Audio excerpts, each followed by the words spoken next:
Hey y'all, hope you're doing good today. So in today's message, I'm going to talk to you about happiness. And I had a revelation, and I'm so grateful. I can't wait to share it with you all. But essentially, I'm going to kind of start with a generalization, and then we'll kind of dive into the details. So again, I hope you're doing good today. And no, I haven't figured out yet how to consolidate my messages into a shorter one. I'm working on it. So I hope that you enjoy the casual long format that I usually put out there somehow. I like a mixture. When I'm watching YouTube, I have my favorite channels, and just depending on what I've got going on, I'll either just indulge in a couple of shorts here and there, or if I've got stuff going on, I usually keep it playing in the background while I'm cleaning the house, or but if I have the time, I love to sit and watch, and I love to be able, if it's a topic that I really am interested in, then I like to just sit down and give it my full attention. Or sometimes I'll sit there and kind of split my attention between the TV and my paintings that I do on the couch. But anyway, I hope you enjoy I hope you enjoyed today's message, and I am working on making them shorter. So happiness. I made this somewhere in my notes, but I'll go ahead and share now because it's just come to my mind. I have this t-shirt that I've had for a while, and it's unique. I like graphic shirts that share generally positive or thought-provoking messages, and so this one I have says just be happy, real big, bright, pretty letters. It's just be happy. And I used to love it, and I wore it all the time, right? Yeah, until things changed in my life. And when I went through my really difficult season recently that lasted for a while, I got to where, when I was getting dressed, I just couldn't put that shirt on. I just couldn't do it. And I couldn't figure out why. It's like I kind of started to resent it, and that was weird to me. It was foreign. And so I think that sometimes we mean well in sharing and spreading positivity, but the truth is, depending on what a person's been through, it's not always received in that manner. And I think that the term I've come across is called victim shaming, where it's kind of like if a person's going through something, and we're in our efforts to bring something positive to the equation or to encourage them, sometimes we wind up victim shaming them, because it's kind of like blaming them, like, why don't you just do this? Just be happy. Like it's a choice, and they can just flip a switch, and it's it's like, so I got like a first-hand lesson, right? We'll just call it, it's life's full of those. I got a first-hand lesson that it's not that simple. And so that'll kind of play into the message today. But it's a good one. It's a positive message, and I just hope again that you enjoy it. I want to open with a quote that I just happened to find when I was scrolling Instagram this morning. I'm not really much on social media anymore, but occasionally I like to just mainly check in with some friends that I have, because that's my primary way to keep in touch with friends that I have that are across the country. But it's really cool. This quote showed up, and I thought, this is perfect. It's weird how the universe just works things like that, So the quote says, "It's so hard to forget pain, but it's even harder to remember sweetness. We have no scar to show for happiness." And that's from, and I'm not sure who this is, but his name is Chuck Palahniuk. And I thought, yes, that totally speaks to reality for a lot of us. And it's kind of like, why is that? So there's some kind of significance in the impact that pain has on us versus happiness. Happiness, if you think about it like energetically, it's sort of just like a light energy. It's just it's flowing. It's just I'm thinking of like a current. It's just like a easy flowing current. It's just kind of has that feeling of a breeze, and it's not dense and heavy, so therefore it's not impressionable upon us in that way, on our psyches. But pain, on the other hand, if you think about, I'm thinking about like an art, when you're trying to personify or illustrate or cartoonify a message, you have to translate that into imagery. And so something that is going to make a lasting impact needs to be heavy or just cumbersome or sharp. And so it's a different kind of energy, as opposed or contrasted to the lightness of happiness. You see what I'm saying? And so it's kind of like when you're making, for example, an abstract painting. If you're wanting the general mood or feeling to come across to the viewer, to be like, one that's very, it kind of rattles them and it shocks them, you're going to be using dark colors. You're going to be using, maybe even the texture is really heavy, and it's kind of like, it kind of creates this atmosphere that is dense and heavy. You see what I'm saying? And it kind of makes you almost, as the person viewing the art, kind of uncomfortable. And so, because there is no comfort in pain. But yet, you can, look at the opposite of that, and happiness is light. So it makes sense that when we go through hard times in our life, that they are going to make that impression. They're going to rattle us. It's going to affect us. And we're going to talk about why. Why is critical. And, I'm reminded to just keep this in the back of your mind. Our intuition is very helpful, extremely. But the Bible actually says that wisdom is the principal thing, like the number one thing. And then furthermore, with all you're getting, get understanding. So looking into things deeper, investigating, having that curiosity, that curious approach to life, and asking why, as opposed to just taking things for granted at the surface level. Sometimes that can literally be the key that unlocks your blockage on your path to healing. You see what I'm saying? So we need to get curious. That's important. Wisdom is the principal thing, and understanding is, we have to get that part. So, our mind, if you think about it, can actually be broken. Your mind can break. Your psyche can be broken. That's a scary thing. It's kind of like, if you don't have that, you don't have anything. I've always heard people say, if you don't have your health, you don't have anything. Well, that applies to your mental health too. And so, and I would say if your physical health is impacted, at least you still have your mind. It's kind of like the last of human freedoms that Viktor Frankl talks about. That's the last freedom you have, is within your mind. Despite your horrible circumstances, you still have authority over that. Well, if your mind's broken, you don't even have that, see? So see, that's, our mind is so important, and it can be broken. So because of that, it's in its best interest to intervene in times of stress. And always, really, to do whatever it needs to do to preserve itself. I hope these lawnmowers are not too loud for the message. Let me pause and check. Okay, I moved my Jeep, y'all, so I think we're good. So, it's like... That's critical for the mind to preserve itself, and it's automatic. And I saw a video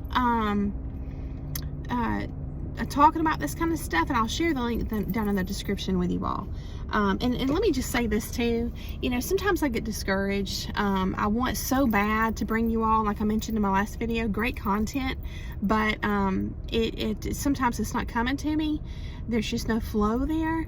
And then I realized it's kind of like the Bible says, you have not because you asked not. So it's like, oh yeah, where does that flow come from? I need to ask for it.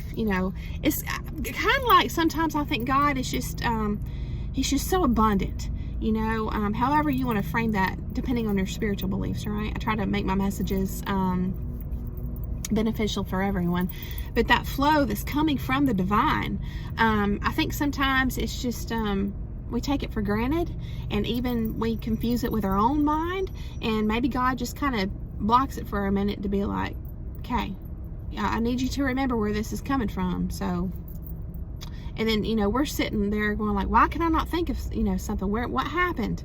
What happened to that river, of inspiration? It stopped.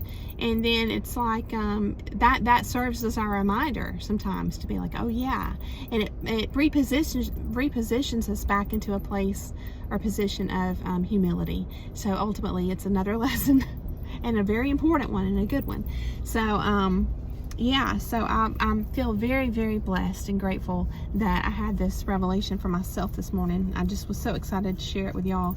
So I'm coming to the realization that a tendency towards depression or anxiety is a tendency because our mind is trying to preserve itself, okay? It's kind of like the mind's own unique way of trying to keep us on guard.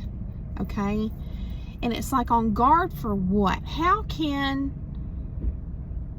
a feeling of anxiety or depression or any kind of heavy emotion, how can that keep us on guard? What immediately came to me was to prevent shock. To prevent shock, because shock can, I feel like, pretty much have an immediate impact on our mind to break it. So it's trying to prevent shock. And shamans work with that. I think it's a very dangerous practice in a lot of ways. But it's kind of like a way, it's an alternative healing practice nowadays. I think it used to be standard back in the day. May still be in some cultures, but it's just it's a way to hack the human psyche system, our subconscious and unconscious. It's a way to hack in there and rewire things. See, so it's in the past too. Think about it. There were mental institutions that used literal shock therapy. Right? I use that term loosely. So imagine the scars from that. You know what I'm saying? It's just like that. I can't. There's no way I could ever justify something like that. Like, how is that actually helpful? I can't even imagine. I think there's a reason why they don't do that nowadays. So, but if you've ever wondered why it's hard or why it feels like a struggle to be happy, I believe this is it. I do. So chapter 11 in Fire in the Soul, I'm going to bring this into the message today, is called Peace and Healing. So let's go ahead and share some excerpts from that. So there's a quote from this very famous, I believe he's a monk, but he's published a lot and contributed to humanity in a lot of abundantly beautiful ways. I hope that I pronounce his name right. My understanding is that you say it Thich Nhat Ha, right? Or Han. But his quote is, if a child smiles, if an adult smiles, that is very important.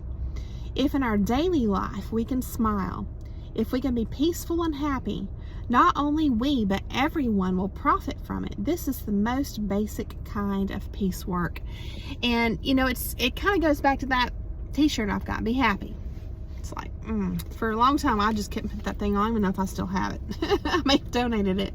But in yoga sometimes, and I haven't been going to the classes I used to go to. I kind of just do it on my own now. But I love it because there's actually several instructors, but one in particular, her class was very challenging. And she would put us in the most difficult position and make us hold it. And you're like shaking, it's really hard to do, and she'd be like, smile. She's like, release that tension on your face. Now come on, you can do it, smile.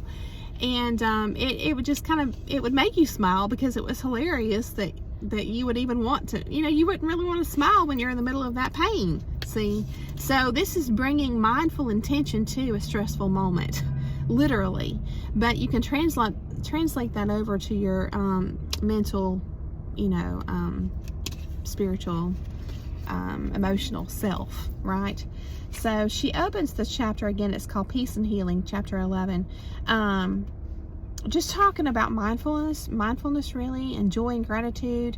And she's talking about Thich Nhat Hanh, and she says how he's inspired millions of people with his down-to-earth, compassionate spirituality. She says, in listening to him or in reading his books, one is reminded that every breath is an opportunity for living life mindfully rather than staying caught up in our worries and fears. So intention and mindfulness is critical to sway ourselves out of being stuck in a negative vibration, you might say, okay? She says some people do think that worrying is helpful because they mistake it for planning, but worry is distinctly different from planning. Planning has a purpose and a goal, is informed by creativity, leads to constructive change, and increases energy. Worry has no constructive purpose, is informed by fear, and leads to confusion and exhaustion. When you catch yourself worrying, think about how you could shift gears by switching into constructive planning, or by letting go of what isn't happening through tuning into what is. So I love the way she writes. It's really cool. And then she goes into a section talking about instructions for walking meditation, and I didn't realize when I was reading through this, I thought that's what I've been doing. I love to go walking, and yeah, I do listen to some podcasts and things like that, or YouTube channels rather, as I'm walking. But I'm also very much in the moment, on purpose, and it's just kind of like I think a lot of our life is spent kind of just in some type of how do I say this? Not like a zombie state, but you're just kind of like living automatically and not really present. And so when I go walking, I'm always trying to be very present and attuned to everything I see, and what's happening and how my body feels, and the breeze in the air, whatever it is. And so there's peace in that, and so meditation doesn't have to be just sitting still. It can be doing things too. So, and she even gives recommendations that come from Thich Nhat Hanh's book, A Guide to Walking Meditation. She talks about a beautiful setting, noticing everything in your environment, being aware of your body, and intentionally walking with dignity, humility, and self-respect. A lot of times these cruel people that we come across in life, and sometimes they're there for a long time, they do a number on our self-respect and our feeling of, even the permission to feel dignity. They really destroy that, but not totally. And so you can work with what you have left, okay? And then she says, also ask yourself why. Again, that's the getting curious part of this. Why do you carry around such a heavy load of worry and sorrow? And she talks about just letting the feelings come through you and move through you, and to be compassionate towards yourself and towards those feelings. In other words, don't resist them, and then lastly, bring a little smile to your face, like in a really difficult yoga position. So and she talks about being compassionate towards others as well, and how you have to work on doing that for yourself first. And I totally agree. And so she expands from there, just talking about introspection and self-work, and then creating healing communities. And she talks about specifically healing circles, and that's really cool too. And so again, I just highly recommend the book. On pages 200 and 201, as she's winding up the chapter, she's giving details on healing circles. And if you have interest in that, this will be a really good book to get to learn about those and get some ideas about them. So, but I've already shared that about my shirt. Yeah. Yeah. So again, to me, understanding is often the key to freedom from bad feelings. All right. So, and it can get you unstuck. Yeah. Oh, so there's really 2 videos. I mentioned one earlier. There's another video too. I'll put the link to both in the description, because one is talking about our minds and how you need to feel safe first. I don't know if this was my own revelation now, come to think of it, or if this was in the video, but it's essentially talking about the science of happiness and dopamine and how that plays a part. And then the other video is talking about bringing intention into your life, and they're both great. Even though I've only seen a tiny part of the start of the one about intention, so I'm assuming it's great. But obviously you can judge it for yourself. But what if we approached happiness as a goal to attain?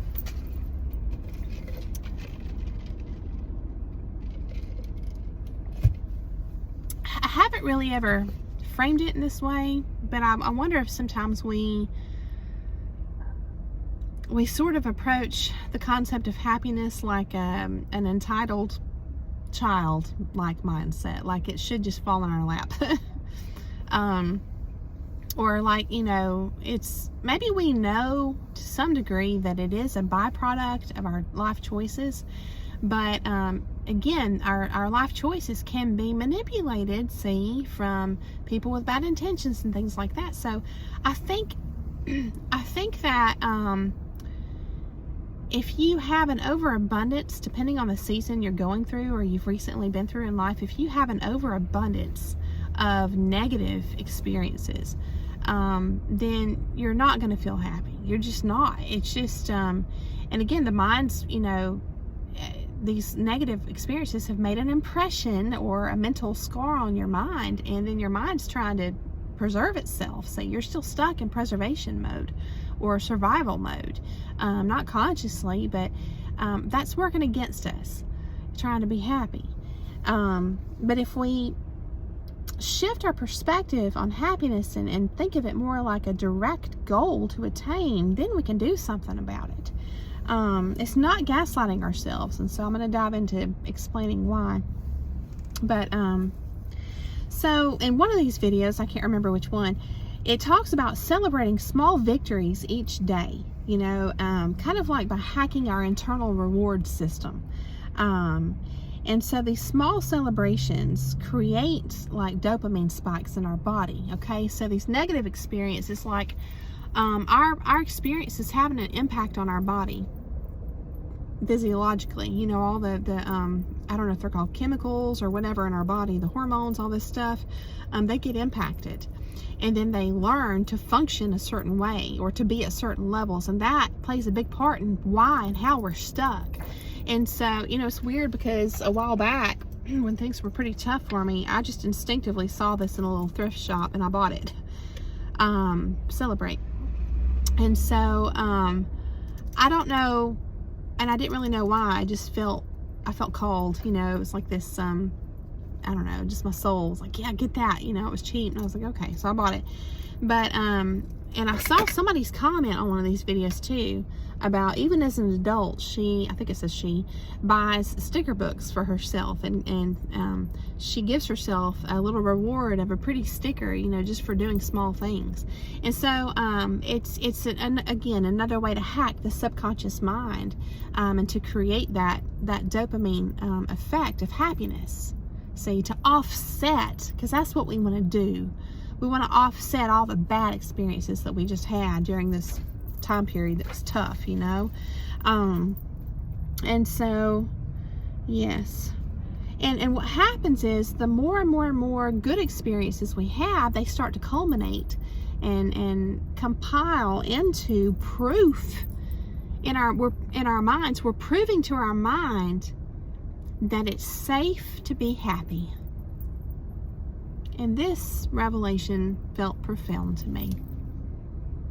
You can't be happy unless you feel safe. And so ultimately, if we learn the reason why we have to work harder to feel happy, then we'll be more inclined to do it, because now it's logical. And because it's now logical, we're not going to resist it. So there are simple steps we can take each day. I think I just said simple, but they're I'm so excited I can't hardly get it out, but there's simple steps we can take each day. The first thing I would say is guard yourself against negativity. The Bible talks about it. Use those boundaries. Don't expose yourself to people that have like a bully type nature. Just do what you can, depending on the circumstance and environment, to just shut that out. You know, there's never a good excuse for that, for cruelty. And then bring attention into your environment. You know, make it feel safe to you. Because again, our brains need to feel safe first before we can be happy. So I think that that's part of the reason why I have started reincorporating art into my life again. For a while, I just couldn't do it, but I didn't know why. And of course, I was blaming myself. Like, that's what I do. You know, why can't I do it anymore? So I was like self-shaming and everything, but now I'm starting to feel called to it. And it's because life is starting to feel safe again, because it is. And so just sitting on the couch, just think about it. You couldn't just sit down and relax and paint a picture if you were in the middle of a war zone. You'd have to be vigilant, you know, like hyper vigilant to your surroundings to save yourself and protect yourself. See what I'm saying? So practices that will communicate to your subconscious mind, look, you can do this activity and it's okay and you made it through. See? It's just providing yourself proof that you are safe. But then happiness can be a byproduct of that, see? So, yes, I already shared that part. And then, yeah, we need to create more good memories than traumatic ones. We have to work at getting that back in balance. And so in that way, I think sometimes we think of striving as a bad thing, but through this understanding now, at least for me, I'm starting to understand that striving is not a bad thing. It depends on context and all, obviously, but it's striving can be good. So if happiness has ever felt elusive for you, now you know why. I hope this has been very helpful for you. It was very helpful for me. You don't have to resign yourself into believing that good things and a happy life are just not in the cards for you.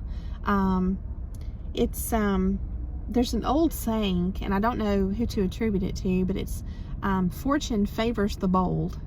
You know, so we can be encouraged by that, and I just invite you to be encouraged by that, to be bold, to take action.